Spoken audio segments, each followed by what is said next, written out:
Hi everyone, Alexander here for Fridays at the Symphony at LSO. It gives me great pleasure to share with you a work from a very obscure but never completely forgotten corner of the repertoire. A work, the only orchestral work by one of the great women musicians of the 19th century. Indeed, one of the greatest women musicians of all time. And as in 2019, we marked the centenary of Wisconsin being the first state in the Union to ratify the 19th Amendment to the Constitution, giving women the right to vote.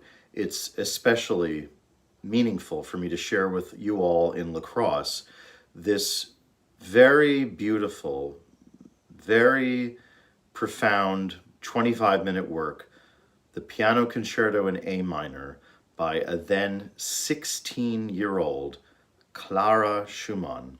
Clara Wienk Schumann. Eventually, as a young woman, she would, of course, marry the young and brilliant pianist, music critic, and composer Robert Schumann, and the rest, as they say, is history. But this work has always been known, anyone who knows a little about 19th century music or likes to listen to it and follow it, knows about Clara Schumann, of course, being the wife of Robert and herself one of the great pianists of the 19th century, friend and confidant to Schumann's pupil, Johannes Brahms.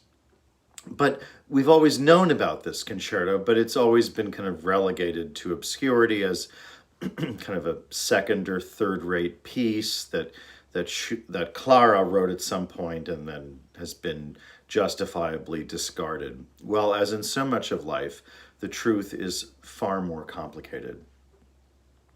Clara, of course, her maiden name was Wienk. Her father was a man named Friedrich Wienk, who has gotten a very bad rap in history because, if you know anything about Robert and Clara Schumann, you've heard of this piano concerto that Clara herself wrote, and yet nobody ever plays it. And then the other thing you would know is that, Friedrich Wienk, he was the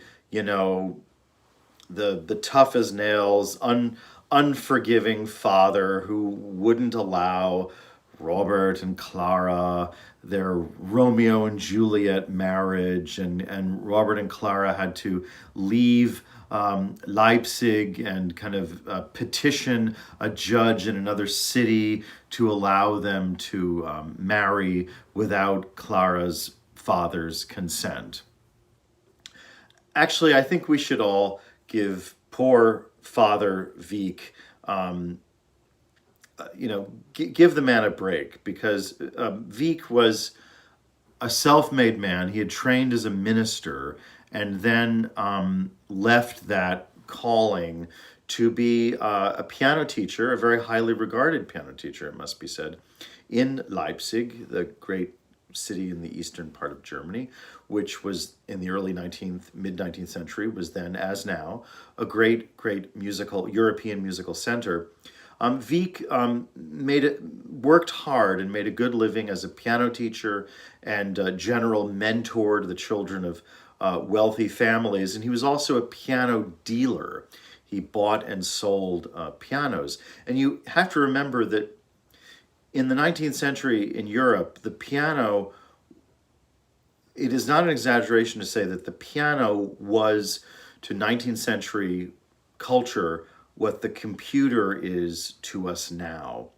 The piano was everything. The piano was this great instrument of artistic creativity. It was a great instrument of social mobility. It was the great medium of domestic music making.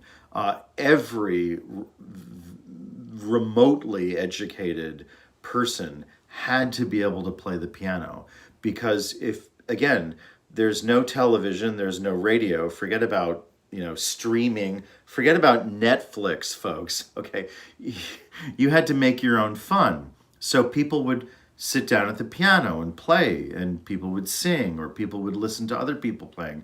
If you wanted to have any social fluency in 19th century middle class life, you had to know how to play the piano. So the piano is it's this vehicle for creativity, it's this vehicle for social mobility, it's a vehicle for, frankly, domestic survival, how to kind of live in a family unit with some, mutual enjoyment. It's also a vehicle for the imagination. Like the computer is today, it was truly an escape hatch for the mind.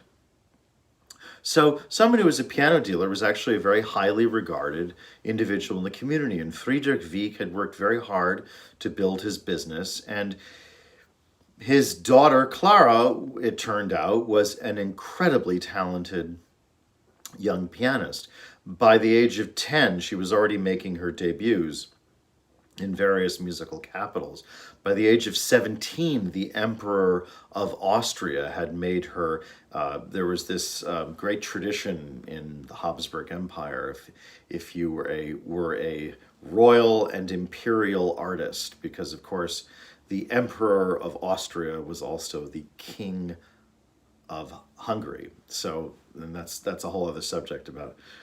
Let's not talk about the Habsburg Empire. You know how much I love to talk about the Habsburg Empire.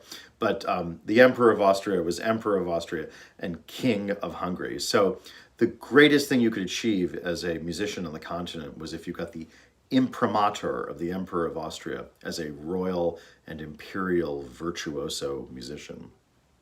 So she already has this distinction, and she's not even out of her teens.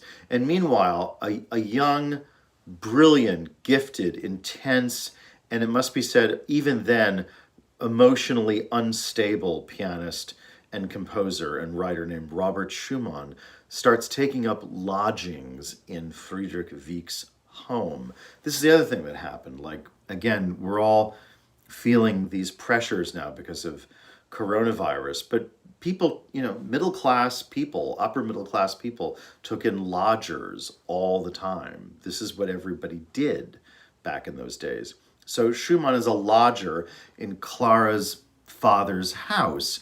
And I say father because by this point, Friedrich Wieck was also, again, give the guy some sympathy, he was a single parent because his wife had run off with another musician. So he's there all alone. He's this middle-aged man, and he has put, to put it mildly, his heart and soul into the development of his young daughter, Clara, who is destined to become one of the great pianists of her time. And then she falls in love, again, very Romeo and Juliet-like, with this brilliant but kind of crazy, fiery young Robert Schumann. And you cannot, as much as I myself, in my 55 years on this planet, have worshipped the music and the figure of Robert Schumann, you cannot hold it against poor Father Wieck for not consenting to his beloved, treasured daughter, Clara, in whom he had made, again, not to be blunt, but his daughter in whom he had made this tremendous investment. You cannot hold it against him that he did not consent to giving Robert Schumann his daughter's hand in marriage. He was simply looking for a more stable, reliable life partner for her. And again, it's not fun to say this, but he was eventually proved right. So Clara would marry Robert, and from the beginning, the relationship was fraught with difficulties because Robert was giving up his piano. He was himself was a pianist, though he was never, and he would admit it, he was never as gifted as Clara was as a pianist. So he has given up his career as a pianist to be a composer. But in order to be a composer, he of course needs peace and quiet. But Clara, in order to be one of the world's great pianists, needs time to practice. And when she's not practicing, she's being a homemaker for the family. And over the next 15 years, gave her husband Robert no fewer than 8 children. And, oh, did I say that in her spare time, she's one of Europe's greatest pianists? So from the beginning, the marriage was fraught with difficulties. But then for reasons that have nothing whatsoever to do with Clara, Schumann gradually starts starts his way down the long rabbit hole towards insanity. And by 1855, he has completely lost his marbles. He as you may know, he attempts suicide by jumping into the Rhine, is pulled out of the river by some fishermen, and he's put in an insane asylum for the rest of his life. And my lamp is failing me, but I'll keep going. So Clara then has to tend to her stricken husband, and in order to do so, in order to, frankly, pay the bills, to pay the medical bills, oh, and by the way, support 8 children, she works even harder, going all over Europe as one of the great virtuoso concert pianists of her time. I say all this because you need to know this when you hear the one completed orchestral work by Clara Schumann, her piano concerto in A minor also being the key of her husband Robert Schumann's subsequent concerto in A minor. I think, frankly, probably Robert got the idea from Clara. It's a very similar piece, not only in key signature, but in mood. This is a brilliant, brilliant work in 3 movements, the traditional fast, slow, fast. The central slow movement is a beautiful ballad that's essentially a very romantic duet for the piano and the solo cello, and it's hard not to conclude that in this work, in this ballad slow movement, Clara was perhaps already imagining her romantic partnership with Robert Schumann, but again, that's a big leap of faith. It is, however, very, very romantic in mood. This work has been given quite a few performances over the last few years. There's been a revival, and I have to say that most of the performances are really subpar. I hate to be, again, not terribly PC about that. This work is not an indestructible masterpiece, but again, you have to remember, Clara Schumann was all of 16 years of age when she wrote it. Her husband, Robert Schumann, was just getting off his musical training wheels when he was 16. He himself had hardly begun to write any great music when he was 16. I mean, to be fair, even Mozart, when Mozart was 16, I mean, there's some brilliant early operas, but I mean, he wasn't really turning out total masterpieces when he was 16. So as I've asked you to give poor Father Wienk a break, please give poor Clara Wienk Schumann a break. The performance I'm introducing is by a very enterprising young woman, a Lithuanian pianist who is based now in Frankfurt, Germany, which is actually, Frankfurt is the city to which Clara would move when her husband had died in the lunatic asylum in 1856. She moved to Frankfurt, again, like Leipzig, one of these great, great German cities for music. We kind of assume that, everything is about Berlin and Munich and Vienna, but, Frankfurt, just as Leipzig, Dresden, Dusseldorf, there's so many great musical centers in Germany.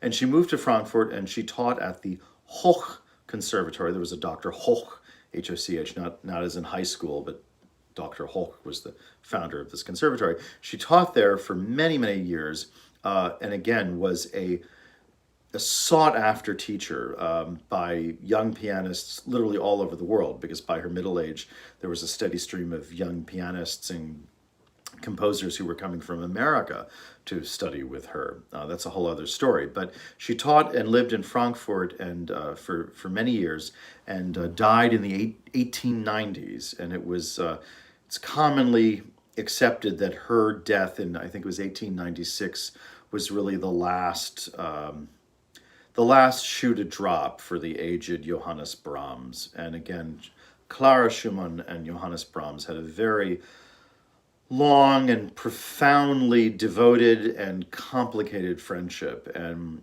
Clara's passing in 1896 was really kind of, again, the last straw for poor Johannes Brahms, who passed away just a few months later. But anyway, this brilliant young woman, a Lithuanian pianist who now today makes her home and her career in Frankfurt, commissioned an arrangement of the Clara Schumann piano concerto for simply piano and string orchestra. And it works brilliantly because, again, this is the music we have to, again, cut Clara some slack. This is the music of a 16-year-old girl, an adolescent, and actually reducing the orchestration down to just string orchestra, it actually strips the music down to its essentials, and it actually comes off much more impressively. So I give great credit to this brilliant Lithuanian woman, this brilliant pianist who's done this, and she gave a performance in 2019 from the concert hall of the exact same conservatory in Frankfurt where Clara Schumann taught for several decades. So this is a very interesting performance of a very, not only interesting, but an eternally fascinating work by the young Clara Wienk, soon enough to be Frau Robert Schumann. And this work, like so much of her husband's work and life, like so many of our lives, is ultimately a bouquet of missed opportunities. Clara Schumann's early and interesting piano concerto in A minor.